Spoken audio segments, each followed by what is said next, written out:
alihi wa azwajihi wa dzurriyyati wa ahli baiti ajma'in, amma ba'du. Puji syukur kehadiran Allah yang telah mengumpulkan kita di majelis yang mulia ini. Selawat serta salam selalu tercurah ke haribaan junjungan kita Nabi besar Nabi Muhammad SAW, para keluarga, para sahabat, zuriat dan pengikut beliau yang setia, yang dahulu, yang sekarang, ila yaumil qiyamah. Pertama-tama kita ucapkan selamat datang kepada junjung Kiai Habib tercinta. Kiai Habib itu tidak pernah melihat fotonya di sana selama hampir kurang lebih 5 tahun. Di Hadramaut itu panas. Pikiran Abi ini kurus, hilang. Layar-layar ini kurus hilang ini. Sekalinya datang, Masya Allah, lama putih. Lawannya itu lah, kurus lawannya, lama kurus, lawannya apa lah? Lama, kira lawannya putih, Insya Allah. Jadi Abi ingat waktu Abi pengantin baru dulu, kayaknya gatal-gatal yang lainnya. Maklum lah, baru tiba. Kita doakan semoga banyak umur, sehat walafiat selalu, dikaruniai Allah ilmu yang manfaat bagi dirinya dan bagi umat Nabi Muhammad SAW. Semoga kelak nanti menjadi ulama yang besar di zamannya. Ya, insyaallah menjadi anak yang soleh, yang taat kepada Allah dan Rasul, berbakti kepada kedua orang tua, dan berbakti kepada agama. Amin ya rabbal alamin. Talibul ilmi faridatun ala kulli muslimin wal muslimat wal mu'minin wal mu'minat. Menuntut ilmu itu hukumnya wajib bagi kaum mukmin, bagi orang Islam, baik laki-laki maupun perempuan. Sampai kapan kita wajib menuntut ilmu? Rasulullah mengatakan, tuntutlah ilmu dari buaya hingga liang lahat. Jadi ilmu Allah itu seluas, seandainya kita gak jabarkan, kita misalkan ilmu Allah setetes dari air lautan yang luas itu, jelas kita tidak akan mampu menguasai ilmu Allah Subhanahu wa taala. Hanya sedikit, kalau dapat setengah tetes sudah alhamdulillah. Dengan itu kita bisa akan selamat untuk menempuh hidup yang sementara di dunia ini menuju kehidupan yang kekal di yaumil qiyamah nanti. Ya, jadi jangan pernah jemu, jangan pernah malas untuk datang ke majelis ilmu. Karena orang yang duduk di majelis ilmu itu diangkat Allah derajatnya. Dia beri Allah rezeki yang luas, dijamin Allah rezekinya. Allah dengan rezekinya masing-masing. Orang yang duduk di majelis untuk menuntut ilmu itu dia diberi lebih rezeki yang sudah ditetapkan Allah, dan rezeki yang berlimpah ketika dia menjadi seorang santri. Jadi jangan kita merasa kita orang yang sudah tamat menuntut ilmu. Selama hidup kita adalah santrinya Rasulullah. Kita adalah santrinya Allah Subhanahu wa taala. Jangan pernah bosan, jangan pernah berhenti. Ya. Itu yang harus kita tanamkan di dalam hati diri kita masing-masing. Wa ahlikum, dan keluarga kita, anak, istri, ya, dijaga. Ya ayyuhalladzina amanu qu anfusakum wa ahlikum nara. Jaga dirimu dan keluargamu dari api neraka. Wa quduhan nas wal hijarah. Api neraka itu bahan bakarnya manusia dan batu. Jadi kita jangan sampai jadi bahan bakar api neraka. Nauzubillahi min dzalik. Semoga kita diselamatkan Allah daripada nerakanya Allah Subhanahu wa taala. Jadi ulut tanya lawan pian barataan. pian yakinlah guru sekumpul itu wali. Yakinlah. Yakin, hakul yakin, seyakin-yakinnya beliau adalah aulia Allah Subhanahu wa ta'ala yang besar di daerah kita di Kalimantan Selatan khususnya, ya. Nah, kalau kita meyakini dengan Abah Guru sekumpul, beliau di dalam satu pengajian pernah mengatakan, datanglah ke Tarim. Kalau bisa nuntut ilmu di sana. Ya, kalau tidak bisa, datanglah cuma sebentar ke Tarim Hadraul Maut. Karena di sana keberkahan Allah turun setiap saat. Dan beliau mengatakan, jika seseorang datang ke Tarim kemudian menuntut ilmu selama 4 atau 5 tahun, maka derajatnya di sisi Allah adalah seorang wali Allah. Seorang wali diberi Allah pangkat seorang wali yang sudah bertahan di Hadraul Maut itu selama kurang lebih 4 tahun. Ini harus diyakini. Kata-kata beliau benar, ya. Subhanallah, alhamdulillah kita bisa mengirim anak kita, cucu kita untuk berangkat menuntut ilmu ke Hadraul Maut. Itu suatu motivasi yang besar dari Abang Guru Sekumpul, supaya kita semua bercita-cita mengirim anak kita ke negeri 1000 wali itu. Untuk apa? Untuk mendapatkan keberkahan para aulia Allah Subhanahu wa ta'ala. Wali itu banyak, Pak. Ada kutubil kutub, ada wali kutub, ya. Ada gaus, ada umanah, ada rukaba, junaba, askia, autat, azabdillah. Banyak. Aulia Allah itu pangkatnya banyak. Yang menuntut ilmu di Tarim, dia diberi Allah pangkat aulia Allah SWT ketika dia sudah mencapai 5 tahun atau 5 tahun. Semoga saudara kita, anak kita, cucu kita ini mendapatkan pangkat di sisi Allah dimanapun beliau berada, selalu dilindungi oleh Allah dan diberikan ilmu dan paham dengan ilmu laduninya Allah Subhanahu wa ta'ala di dalam sambil tetap menuntut ilmu, ya. Jadi tidak ada batasnya. Abi sampai sekarang masih menuntut ilmu, masih berguru, ya.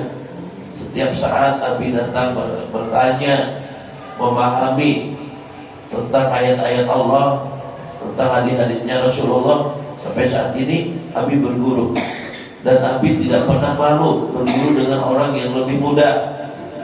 Gak malu berguru dengan orang yang sederajat dengan Abi, seusia dengan Abi. Tidak ada. Ambillah ilmu dari manapun juga sumbernya. Ketika yang keluar dari mulut seseorang itu kebaikan, maka ambillah. Sekalipun anjing yang berbicara tentang kebaikan, maka ambillah, ya. Ambillah. Karena ilmu itu Allah turunkan dari mana Allah kehendaki. Banyak riwayat, ya, dulu pada itu bisa berbicara, bisa memberikan argumen terhadap kita, ya. Jadi beliau ini menuntut ilmu, Pak. Hadirin rahimakumullah. Dia selama 5 tahun. Kenapa Abang Guru Sekumpul mengatakan 5 atau 4 atau 5 tahun mendapat pangkat aulia? Karena keberkahan aulia itu diturunkan pun di sana. Selama 5 tahun dia menginjak tanah yang setiap saat diinjak oleh aulia-aulia Allah, oleh kaki-kaki hamba Allah yang sangat dimuliakan Allah, yang selalu ingat Allah, selalu zikrullah, selalu berselawat kepada Nabi Muhammad, selalu menuntut ilmu dan selalu mengajarkan ilmunya. Tanah yang diinjak selama 5 tahun, tanah yang selalu diinjak oleh para aulia Allah Subhanahu wa ta'ala. Bagaimana langkah kakinya tidak mendapat keberkahan? Kemudian dikatakan dalam satu hadis Rasulullah mengatakan bahwa ketika kita ingin menuntut ilmu, maka Allah perintahkan malaikat untuk menghamparkan sayap-sayap mereka. Untuk apa? Untuk kita pijak. untuk kita jajak sampai ke tempat kita menuntut ilmu. Jadi kalau kita lihat para pejabat, para raja, kalau mereka naik ke suatu tempat istana, dihamparkan dengan kain merah, tanda kemuliaan dia sebagai pejabat tinggi atau sebagai raja, sebagai presiden, biasa dihamparkan karpet merah. Tapi ingatlah, sesungguhnya kita yang selalu duduk di majelis untuk menuntut ilmu, bukanlah karpet merah yang dihamparkan, melainkan Allah perintahkan para malaikatnya untuk menghamparkan sayapnya agar kita menginjakkan kaki kita di atas sayap-sayap malaikat sampai kita datang ke tempat ini. Subhanallah. Dan dia di sana selalu memandang tempat-tempat yang selalu dipandang oleh para aulia Allah, gunung-gunung yang selalu dipandang oleh para aulia Allah, ribuan tahun, ratusan tahun, bahkan ribuan tahun. Orang-orang wali di sana memandang gunung-gunung dan sekitarnya itu, yang selama 5 tahun itu mau tidak mau dia memandang gunung itu setiap hari, setiap waktu, setiap saat. Jadi keberkahan gunung yang sudah dipandang, pernah dipandang oleh para aulia Allah, itu pandangan yang mendatangkan keberkahan. Ya. Kemudian setiap saat selama 5 tahun selalu menghirup udara yang sudah bercampur dengan zikrullah, dengan selawat kepada Nabi Muhammad, dengan istighfar, permohonan ampun. Karena kota Tarim adalah kota wali Allah. Mereka tidak makan yang syubhat, yang makruh, apalagi yang haram. Mereka hanya beribadah, menuntut ilmu, beribadah dan mengajarkan ilmunya. Jadi udara yang dihirup selama kita 5 tahun di sana, udara yang berisikan zikrullah dari para aulia, yang berisikan istighfar, salawat kepada baginda Nabi Muhammad SAW. Itulah yang dimaksud Abagunus Kumpul itu akan diberi pangkat oleh Allah dengan pangkat kewalian selama kita berhasil menuntut ilmu di kota Tarim selama 5 tahun. Subhanallah. Beliau adalah seorang aulia yang kasar, luar biasa Allah berikan. Nah, jadi kita yakin apa yang dikatakan beliau itu adalah benar. Ya. Mungkin kita tidak ngerti, kalau berdiam aja Pak kada menuntut ilmu, Tarim 5 tahun. Beliau sudah mengatakan kalau kita pergi ke sana, apalagi menuntut ilmu. Tapi hadirin rahimakumullah, ngapain kita 5 tahun di Tarim? Kalau selama 5 tahun di Tarim, mau tidak mau sampai pasti jadi santri. Ketika Abi datang pertama kali ke Tarim, tidak sabar ingin memandang wajah Habib Umar, Habib Ridwan. Di mana Darul Mustafa? Bawa Abi cepat, bawa Abi cepat. Dari tangga pesawat langsung dilarikan, tinggalkan jamaah. Tidak tahan lagi, menahan rindu. Ketika sampai di majelis beliau, mengambil air wudhu, ternyata yang mengambil air wudhu di sebelah kanan Abi adalah beliau. Subhanallah, bagaimana perasaan kita? Orang yang dirindukan bertahun-tahun tiba-tiba ada di samping. Beliau selesai baca doa, langsung Abi memerlukan Pakutan Nawasidin. Subhanallah, baru pertama kali datang. Tapi benar-benar pada ditarik itu, sepertinya kalau kita ditarik itu para penalun akhirat loh. Para penalun akhirat rasanya biar, karena dunia ini sudah dilindungi dari dunia kita di sana. Sampai tahu kan apa arti dunia itu? Dunia, apa arti dunia? Dunia adalah sesuatu, apapun bentuknya, sesuatu yang membuat kita jauh dari Allah. Itulah dunia. Jangan kita pikirkan dunia ini nang bulat ditolak. Itu gambar dunia, bulat, lalu digambari peta-peta, itu dunia. Atau kita pikirkan dunia ini alam semesta ini beserta isinya, itu bukan dunia, bumi. Dunia yang dimaksud Allah segala sesuatu yang diberikan Allah kepada kita, kita pakai untuk menjauhi Allah. Bini, dulu rajin padang masikin subuh turunan berjamaah sekali bini. Hari Jumat aja dihitung-hitung, hari Jumat ketiga jangan muncul. Ini namanya sesuatu yang menjauhkan kita dari Allah. Itulah dunia. Jadilah istri kita seorang dunia yang dapat menjauhkan kita dari Allah. Dulu naik sepeda 4 menggonceng orang aja, sepeda motor, YouTube, turun aja ke majelis. Hujan kah, gerimis kah, turun aja ke majelis. Begitu diberi Allah rezeki karena doa-doanya di majelis, rezekinya ditambah oleh Allah, bisa beli mobil. Kita hari ini kan ada lagi. Mana ini? Dengan kabar sudah naik haji. Dengan kabar sudah naik haji, sudah jadi pengusaha. Urunan kabar mobilnya ada Hammer. Taulah Hammer, hantam mertua. Gambarnya apa? Hammer gambarnya apa? Palu kan? Tukul. Hammer hantam mertua pakai tukul. Jadi jangan mau yang bukan topi gambarnya Hammer, tukul gambarnya.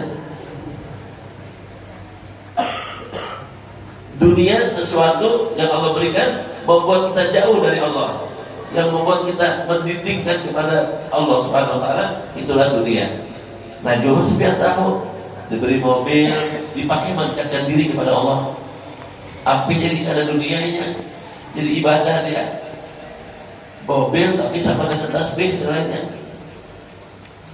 Membuat kita ingat kepada majelis, ingat kita kepada Allah dan Rasul.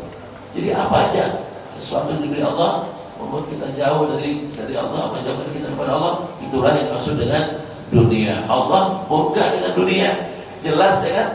Allah tidak senang dengan dunia. Allah tidak senang dengan sesuatu yang membuat kamu jauh dari Allah, maksudnya begitu. Selama kurang lebih 5 tahun di sana, setiap saat buka mata beliau sudah memandang wajah aulia Allah. Pergi ke pasar aulia Allah, ke toko aulia Allah. Dulu pernah seorang murid, beliau menuntut ilmu di Tarim, ya kurang lebih 5-6 tahun. Karena tapi mereka ke Tarim itu kebanyakan sudah menginjak dewasa. Menginjak dewasa, menambah ilmu ke Tarim. Tapi bagus juga dari kecil, dari awal. Jadi begini, kata syekhnya, ya saya ulun sudah dinyatakan sudah lulus. Bolehkah saya pulang? Boleh, kata syekhnya. Kata habibnya boleh, cuma ada syarat. Syarat apa? Carikan saya 200 orang wali, 200 orang wali di sekitar tempat kamu tinggal selama kamu menuntut ilmu ini. Kalau ada, dapatkan, tulis namanya. 1 adalah Habib ini, 200. Kalau kau temukan 200 orang di Hadratul Maut ini aulia, kamu boleh berangkat pulang ke negeri kamu. Maka si murid tadi mencari, kan, keliling dia temukan, tak susah nyari wali di sana. Akhirnya dia dapat di masjid, dia dapat di mushola, dia dapat di majelis taklim, dia dapat di rumah-rumah, dia kunjungi aulia. Akhirnya karena kurang, beliau pergi ke pasar, cari ke pasar, mungkin kurang 15 atau 20 orang, carinya ke pasar. Ternyata yang jual daging aulia di pasar itu, yang jual bawang merah, bawang putih aulia, yang jual gandum beras aulia, yang jual pakaian aulia. Di pasar itu banyak wali. Dapat dia. Walhasil riwayat ini tinggal 1. Sekong aja lagi. Tapi sini nih keuyuhan sudah. Keuyuhan, tinggal 1 keuyuhan, bersandar istirahat. Tiba-tiba datang seseorang. Orang ini kalau bahasa kita gila, sinting. Orang kada waras, bajunya ada karu-karuan, model ya bisa aja kalau kita melihat orang kada waras itu kayak apa. Bahasa kita sini trennya itu orang gila lah. Datanglah orang gila, mendekati dia. Si orang gila tadi lihat-lihat gitu macamnya. Akhirnya si orang gila ini dipandang-pandang itu si murid tadi. Akhirnya dia ngomong, katanya dia, jangan tadi tulis nama gue ya, tulis juga nama tulis itu. Subhanallah. Dia sendiri minta ditulis, kan kurang satu dia bilang, kan kurang satu. Yang satu itu aku ya, tulis nama tulis itu. Jangan kamu lupa. Maka si murid ini menulis nama orang gila tadi itu. Dan dia datang kepada syekhnya. Bagaimana ya syekh? Bagaimana ya wahai muridku? Kata syekhnya. Jadi si murid tadi mengatakan, demi Allah, demi Rasulullah, di Tarim ini semuanya wali Allah Subhanahu wa taala. Semuanya wali, termasuk yang menuntut ilmu, yang kata guru sekumpul 4-5 tahun, termasuk. Ya. Kenapa dia simpulkan semuanya wali? Jangankan yang waras. Jangankan yang waras. Coba yang secara jahil kita pandang dia orang gila, ternyata dia aulia. Dari mana kamu tahu dia aulia? Dari siapa yang kasih tahu dia? Kalau murid ini mencari jumlah wali 200, tinggal 1. Saya datang jauh-jauh, dia bilang saya takut nama saya karena ditulis di situ. Subhanallah, Allahumma shalli ala sayyidina Muhammad. Nah, alasannya adalah seperti itu, ya. Dia selalu menginjak tanah yang setiap saat diinjak aulia, memandang sesuatu selama di sana, memandang yang selalu dipandang para aulia Allah Taala. Dan matanya adalah memandang para aulia Allah yang hidup, yang selalu bersama dia di tempat-tempat majelis, di tempat-tempat dia mengaji. Semuanya yang ngajar adalah wali Allah Subhanahu wa taala. Bagaimana Pak? Memandang wajah ulama itu susah, ampuni dosa. Sedangkan dia setiap saat memandang wajah aulia, bahkan dari ahlul bait Nabi Muhammad SAW. Jadi apa yang dikatakan guru itu benar ya, jangan kita ragukan. Abi juga dulu pernah dipesan oleh Habib Umar, bilang sama Habib Ridwan, apamu harus ditarik. Tidak bisa 4 tahun, 1 tahun, tidak bisa 1 bulan. Apamu tidak bisa 1 bulan, 1 minggu. Kalau nggak bisa 1 minggu, 1 hari. Kalau nggak bisa juga datang pulang lagi. Subhanallah. Datang, ternyata habis di sana kurang lebih 1 minggu. Pergi jarah ke makam Nabi Hadud, ada kan? Nabi Hadud, ada Nabi Hud ya, Nabi Hud. Katanya kalau mandi di danau Nabi Hud itu bersih badan kita, ini disucikan Allah dengan pertarungan dia. Maka waktu itu Abi pengen sekali mandi, bawa tilasan, berangkat 1 mobil menuju makam Nabi Hud. Yang pertama dilakukan mandi dulu di danaunya. Begitu sampai di sana, anak-anak main bola. Di danau itu anak-anak main bola. Ternyata kalau mau haul Nabi Hud, baru danau itu penuh dengan air. Jadi tidak selamanya ada airnya. Habis sendiri yang ke sana.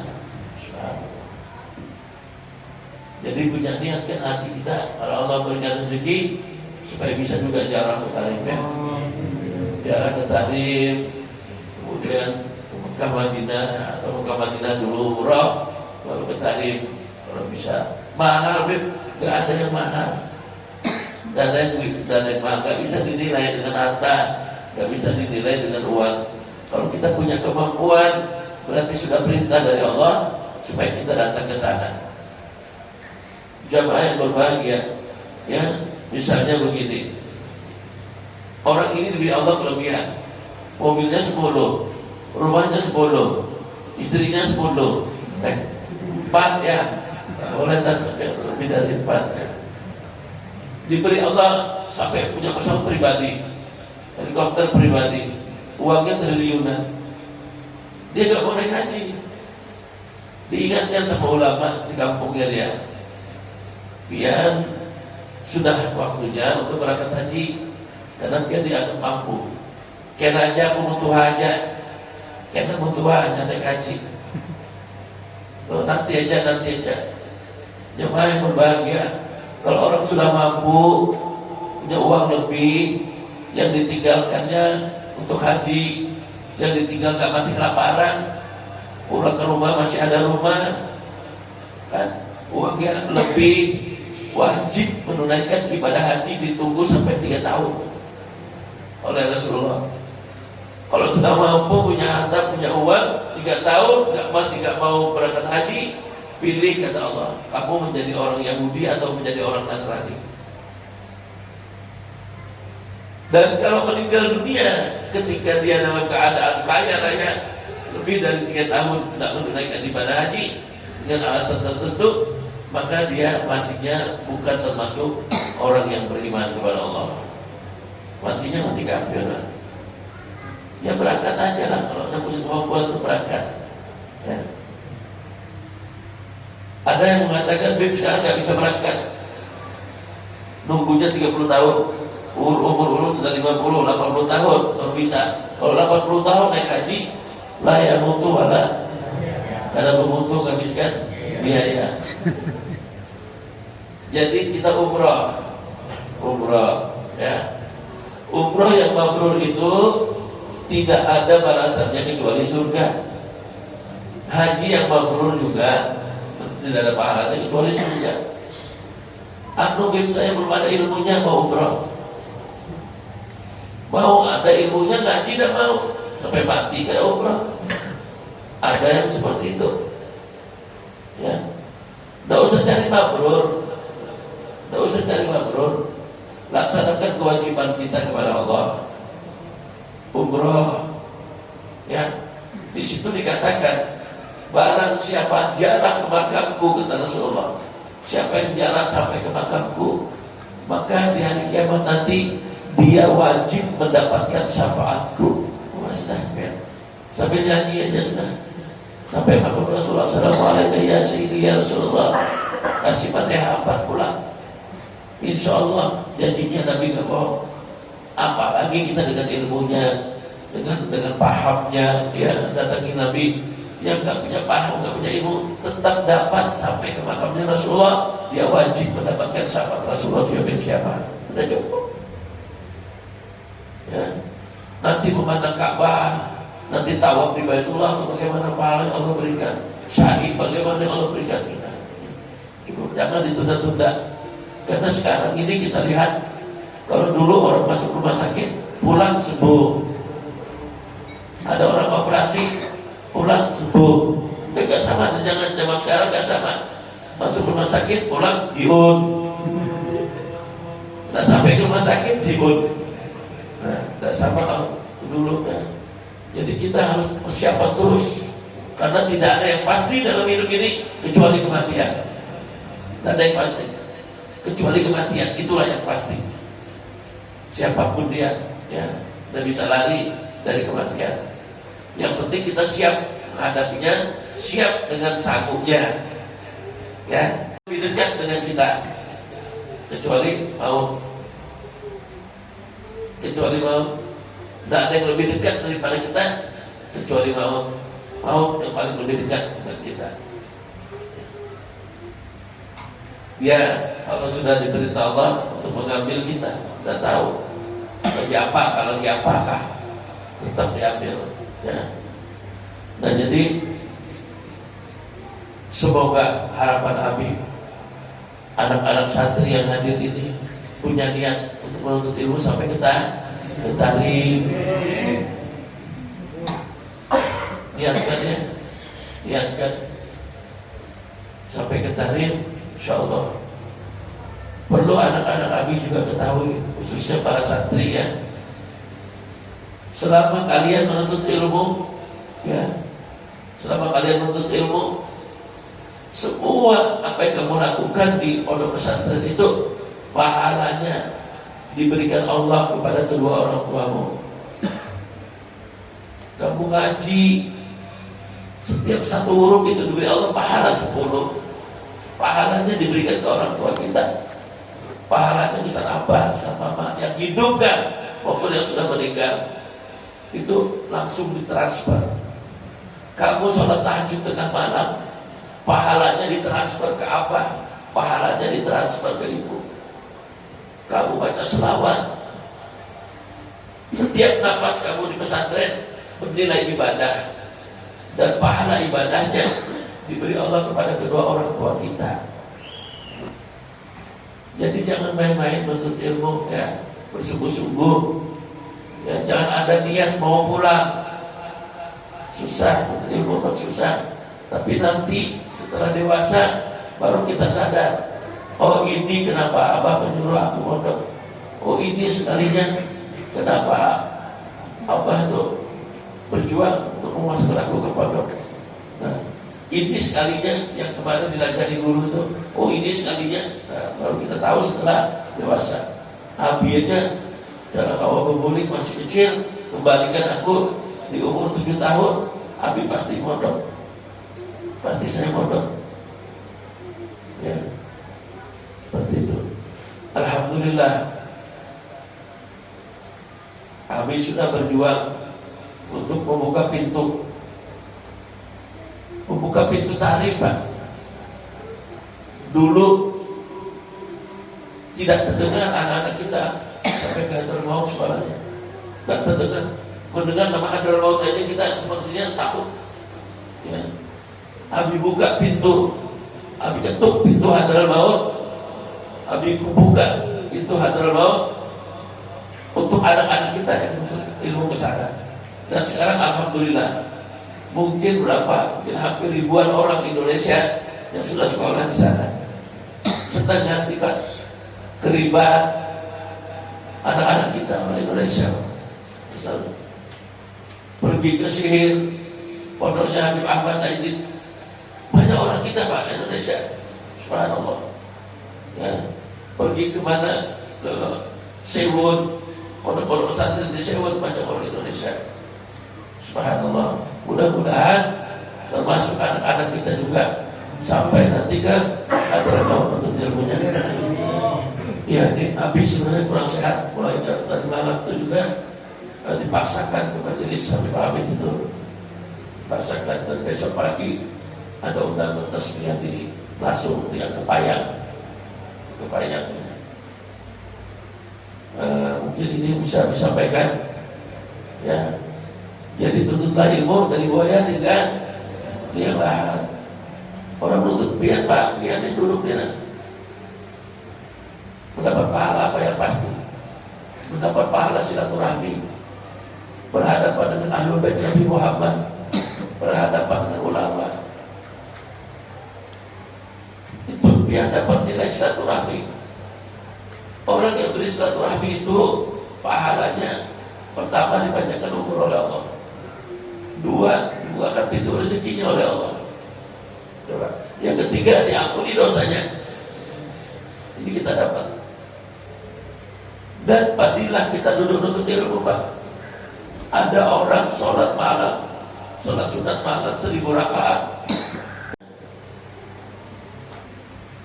Kita duduk di majelis ilmu seperti ini, itu lebih afdal, lebih besar pahalanya daripada orang yang sholat sunat 1000 rakaat itu. Itu sudah kita dapatkan. Kita kesini dapat pahala lebih besar daripada pahala sholat sunat 1000 rakaat. Terus orang duduk di majelis ilmu itu lebih diberi Allah pahala lebih besar daripada menengok 1000 orang sakit. Kalau kita nengok orang sakit itu, Pak, itu diampuni dosa kita oleh Allah. Ya. Nah, diampuni dosa kita. Lebih dari diberi pahala menuntut ilmu, diberi pahala lebih dari 1000 menengok orang yang sakit sebanyak 1000 orang. Dan yang ketiga juga ada dikatakan orang yang menuntut ilmu itu ada seseorang yang berkorban, dia potong 700 ekor kerbau, Pak, sapi atau onta, 700 ekor dipotong, dagingnya dibagikan ke fakir miskin. Itu pahalanya lebih besar daripada orang yang menuntut ilmu. Kalah, Pak, pahalanya. Yang potong 700 ekor onta, dagingnya dibagikan, pahalanya kalah dengan orang yang duduk menuntut ilmu. Dan lagi Allah berikan kemuliaan pahala orang yang menuntut ilmu lebih besar pahalanya daripada orang yang membawa 1000 jenazah. Ada orang meninggal sampai ikut sampai ke makamnya, melawat jenazah sampai ke kubur. Seumur hidup sampai dapat 1000 orang, sampai duduk sesaat untuk ilmu, itu lebih besar pahalanya daripada membawa mayit 1000 orang ke kubur. Sehingga Rasulullah mengatakan pahala orang yang membawa jenazah ke kubur itu, Pak, itu setiap satu langkah Allah berikan pahala seberat gunung Uhud. Setiap satu langkah Allah berikan pahala seberat gunung Uhud. Pahalanya. Coba kalau sampai kuburan itu setengah kilo, 200 meter aja berapa? Jangan 5 kilo jalan bawa mayit, jangan siung supaya. Kalau 5 kilo pakai abor, dipotong, hitungan rodanya itu berputar, hitung aja situ malaikat dia aja. Coba. Jadi jangan pernah surut hati kita untuk menuntut ilmu. Dan yang terpenting lagi, kalau kita meninggal dunia, sementara kita punya amalan setiap minggu, setiap bulan untuk ilmu, kitabnya belum selesai, majelisnya belum bubar, sampai meninggal, berarti sampai meninggal dalam keadaan santri, Pak. Dan dalam keadaan menuntut ilmu, orang yang meninggal dunia dalam keadaan menuntut ilmu, dia matinya syahid, disyahidkan oleh Allah. Orang mati syahid, gak memerlukan lagi, tinggal menunggu datangnya hari kiamat. Enak, ya. Jangan sampai kita mati muda namanya, Pak. Begawi siang malam, tumbal kembali. Karena pernah majelis, karena pernah nonton ilmu, mati muda. Mau mati muda kan mau mati syahid. Mati syahid, niatkan dalam hati kita, ya Allah, mulai habis Ramadan di hari yang fitri ini, saya berniat hidup saya untuk menuntut ilmu. Jadi kita diberi pahala oleh Allah SWT. Innama a'malu binniyat. Berniat kita dikasih Allah. Dan jangan takut yang menuntut ilmu itu nanti pakai beli bensin, pakai luka aqua dan sebagainya. Itu orang yang menuntut ilmu itu mengeluarkan hartanya di jalan Allah, khusus misalnya untuk menuntut ilmu, itu diganjar oleh Allah sampai 700 kali lipat pahalanya. Sampai ngasih orang minta-minta di jalan, sampai ngasih orang ke majelis ilmu, ini 10 Pak pahalanya, ini 700 nih. Ya. Jadi sesuatu yang kita belanjakan di jalan Allah sebenarnya sedikit pun tidak dikurangi oleh Allah, bahkan dilipat gandakan oleh Allah sampai 700 kali lipat. Nah, itulah milik kita yang sesungguhnya. Apa yang dapat kita berikan di jalan Allah, itulah harta kita yang kita bawa ke dalam kubur, gak habis. Selalu mengalirkan amal-amal jariah. Kehilangan, kalau kita memberi sesuatu kepada orang lain itu jangan merasa kehilangan. Kenapa? Karena satu bayar 100, bahkan satu bayar 700 kali. Saya kasih uang orang 1 juta, kadang banyak kan kami yang beri sumbangan itu 1 juta, kalau bisa 10 juta. Kenapa? Biar 10 kali 10 juta 100 juta gantinya. Ya, kalau 1000 berarti 10.000, 10.000 berarti 100.000. Ya, itu yang kita yakinkan. Pasti dibayar Allah. Janji Allah itu pasti. Cuma kadang-kadang Allah bayarnya terus langsung saat itu, bisa juga Allah menunda waktunya. Minggu depan, bulan depan, tahun depan Allah berikan. Walaupun kita tidak dapatkan di dunia, janji Allah itu di akhirat pasti kita dapatkan. Dan perasaan abdi lebih kita butuhkan di akhirat ibadah kita itu daripada di dunia untuk dunia. Ini Pak, ini biar balik orang duit 1 juta, dibalas Allah 10 juta. Allah tanya, mau sekarang atau nanti hari kiamat? Yang 10 jutanya, saya pilih mana? Pilih di dunia, beli sepeda motor gak cukup Pak. Tapi di akhirat kekal selama-lamanya. Dia akan memberikan kebaikan kepada kita. Ya, jadi jangan sampai ada niat mati untuk putus turun ke majelis, putus untuk menuntut ilmu. Kita termasuk orang yang rugi. Ya, minta ampun, minta maaf, minta ridho, minta halal, tapi doakan Nabi sehat. Insyaallah mudah-mudahan kita semuanya dikumpulkan Allah di dunia dan yakin kita akan dikumpulkan oleh Allah di yaumil qiyamah bersama-sama. Yusarul mar'uma ma'aman ahab. Tiap kamu dikumpulkan Allah bersama orang yang kamu cintai di dunia. Assalamualaikum warahmatullahi wabarakatuh. Alhamdulillah, kita bersungguh-sungguh di dalam mencapai maksud dan tujuan hidup. Mudah-mudahan Allah kabulkan hajat-hajat kita. Dan kita doakan guru mulia kita, mudah-mudahan Allah angkat segala penyakitnya, Allah berikan kesehatan jasmaniah wa rohaniah. Allah angkat segala penyakitnya, baik yang tampak ataupun yang tidak tampak. Mudah-mudahan Allah berikan beliau kecukupan rezeki dunia dan akhirat. Mudah-mudahan Allah kabulkan hajat-hajat beliau, hajat dunia dan akhirat. Dan kita tutup majlis malam hari ini dengan berdoa bersama-sama. Ya Rabbana